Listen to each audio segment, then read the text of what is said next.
தமிழர் ஆட்சி பார்த்துட்டு இருக்க எல்லாருக்குமே வணக்கம். சீமான் அவர்கள் சமீபத்தில் ஒரு முக்கியமான அறிவிப்பு வெளியிட்டிருந்தார். இது என்ன அப்படின்னு பார்த்தீங்கன்னா, திரௌபதி அம்மன் கோயில் வந்து திறக்கலை அப்படின்னா சீமான் அவர்கள் போராட்டம் நான் மேற்கொள்வேன் அப்படின்ற விஷயத்த வந்து சொல்லியிருந்தார். அதாவது நுழைவு போராட்டம் பண்ணுவேன் அப்படின்ற மாதிரி சொல்லியிருந்தார். நீங்கள் திறக்க நான் வந்து நேராக அந்த போராட்டத்தை மிக பெருசாக கையில் எடுப்பேன் அப்படின்ற மாதிரி சீமான் அவர்கள் சொல்லியிருந்தாங்க இல்லையா? இந்த நிலையில் இப்போ சேகர்பாபு அவர்கள் ஒரு முக்கியமான விஷயத்த சொல்லியிருக்காரு. அது என்ன அப்படின்னு பார்த்தீங்கன்னா வந்து, திரௌபதி அம்மன் கோயில் இன்னும் ஒரு வாரத்துக்குள்ளே திறக்கப்படும் அப்படின்றத வந்து இந்து சமயத்துறை சார்பாக தெரிவிச்சுக்கிறோம் அப்படின்றத வந்து சேகர்பாபு அவர்கள் சொல்லியிருக்காங்க அப்படின்றது ஒன்று இருக்குது. என்னப்பா போராட்டத்துக்கு ஒரு ஒரு ஒரு ஒரு இது தானே போய் வெளியிட்டார், ஒரு ஃபோட்டோ தானே போய் வெளியிட்டார், அதுக்கே இப்படி ஒரு அறிக்கை வெளியிட்டதுக்கே இவ்வளோ பயமா அப்படின்ற மாதிரி இருக்குது. எனவே வந்து இதை பார்த்து பயந்து தெரியாதீங்க. சீமானவர்கள் அந்த போராட்டத்தை கையில் எடுக்க மாட்டார். நீங்கள் தொடர்ந்துட்டீங்க, சீமானவர்களுக்கு தேவையான விஷயத்த ஒரு அறிவிக்கிறார் அப்படின்னா அது நீங்கள் செஞ்சிட்டிங்கன்னா சீமானவர்கள் அது போராட்டம் பண்ணுறதுல எந்த ஒரு யூஸும் இல்லை.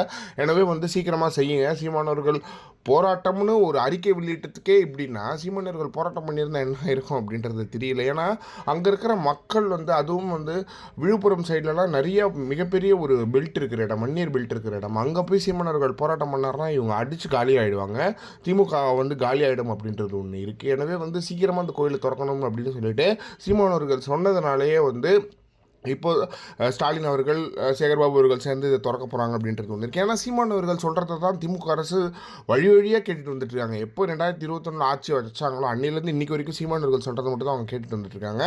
எந்த சீமானவர்கள் ஒரு அறிக்கை வச்சாலும் கோரிக்கை வச்சாலும் செஞ்சுருவாங்க.